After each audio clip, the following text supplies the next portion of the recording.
Don Callis says, we've got to talk about last week. What's wrong with him?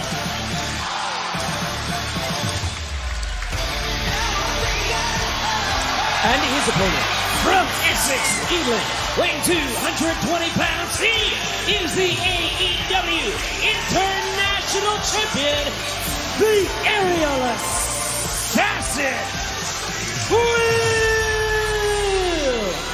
Ospreay! Well, Tony, speaking of last week, let's take a look at when Will Ospreay and Kyle Fletcher challenged Matthew and Nicholas Jackson for the AEW World Tag Team Championship at Dynamite Grand Slam. Ospreay and Fletcher, they were within a hair's breadth of becoming new champions, but it was actually Don Callis, Tony. It was Callis that may have cost Ospreay and Fletcher the titles. He wanted to use the screwdriver. And then, as you see, Will Ospreay said no, the belt, and it was all over. It was the EVP trigger that retained the titles for Matthew and Nicholas Jackson that ended the tag team championship hopes of Ospreay and Fletcher.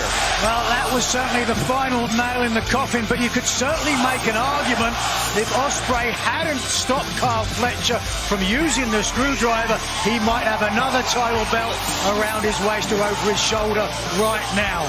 I think Ospreay's got to take some of the blame. Well, if they do it the Don Callis way, you may be right, but I don't think many of us here at this table, with the exception of one of us, agrees with the Don Callis way. Oh, that's 33%. That's a big percentage in my book. You can make an argument that it's the allegiance with Don Callis that has taken Will Ospreay.